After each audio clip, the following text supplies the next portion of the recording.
Dragi prijatelji u Kristu, dragi naši Marijanci, mislim da se možemo zvati naš Marijanski zavjet za domovinu.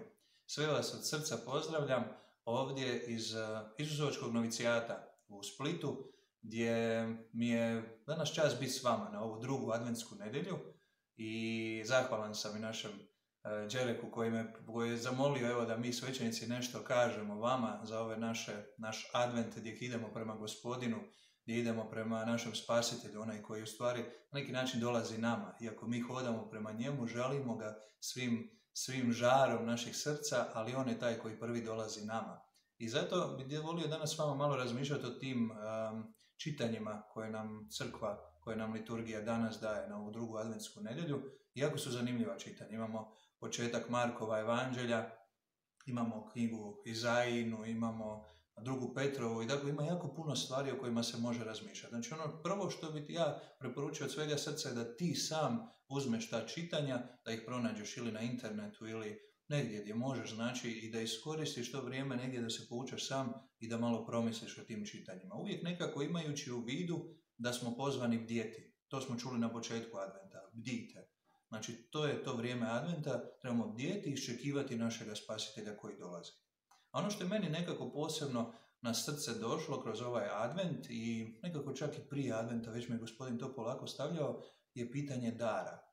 Znači da mi Gospodin nešto daruje. I danas to čujemo, znači u evanđelju u jednom trenutku kaže evo šaljem glasnika svoga. Znači taj početak Markova evanđelja govori Ivanu Krstitelju i evo šaljem glasnika svoga. Gospodin nam nešto šalje nam darove.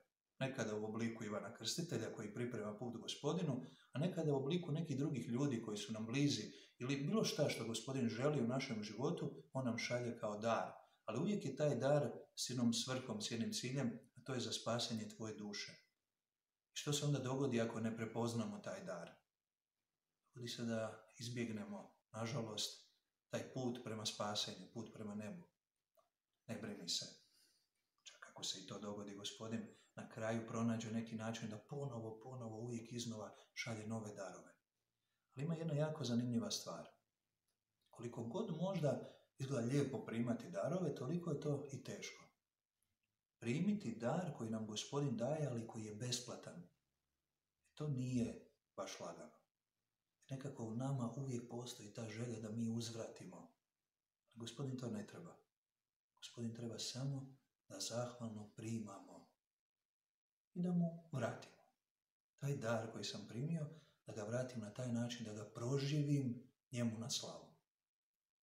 Evo, to je nekako prva misao koju bi ti danas volio darovati.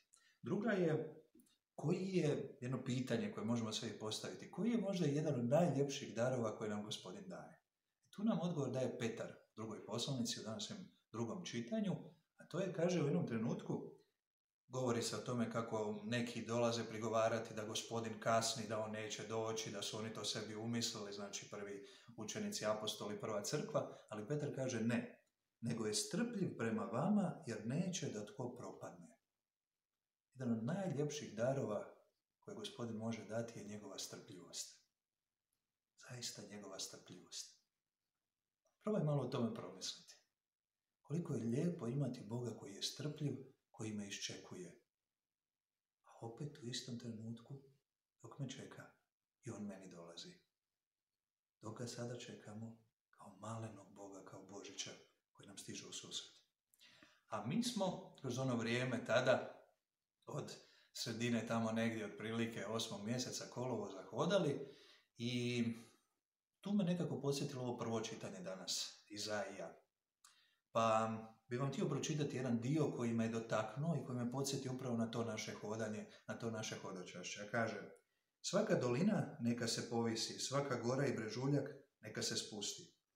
Što je krivudavo neka se izravna, što je hrapavo neka se izgladi.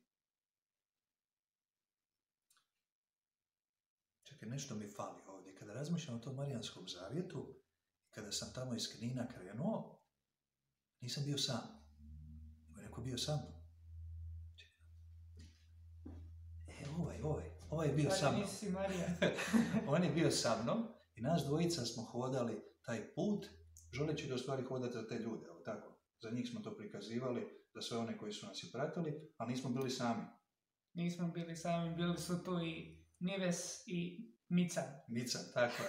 Znači, Nives i Mican su hodali s nama, pa mi želimo ovo iskoristiti da i njih pozdravimo i želimo pozdraviti, mislim da je tu i Mirko nam se u jednom trenutku priključio i Nino je tu bio u Splitu, ovdje još neki, toliki su nam se priključivali kroz put, ali ono što je bilo zaista lijepo je da smo ovo tu, ovo što Izaija danas govori, mi prepoznali hodajući. Nekada su to bile gore koje smo morali preći, neki brežuljci, nekada su bile nizine kojima smo prolazili, nekada je bilo hrapavo, tako nije baš uvijek bilo lako.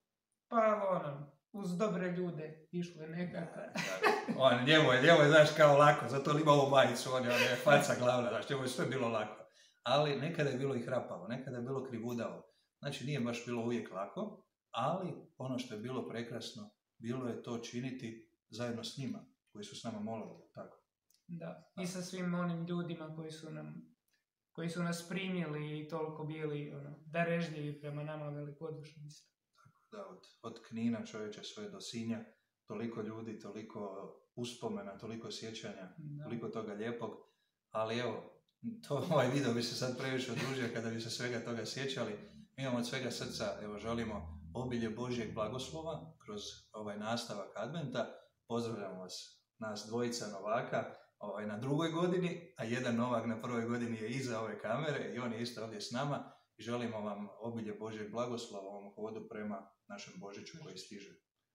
Pa možemo za kraj ih i blagosloviti. Šta misliš, a? Pa ja ne mogu ovim svećeničkim, to ti riješi. Ti imaš ovu majicu, znači preko tvoje majice blagoslovit i tebe, blagoslovimo cijeli Marijanski zavjet. Gospodin s vama. I s duhom tvojim. Blagoslovio, dragi Ivane, tebe, tvoju obitelj i cijeli naš Marijanski zavjet za domovinu i sve vas koji gledate ovaj video, naš dobri i svemogući Bog, Otac i Sin i Duh Sveti. Amen.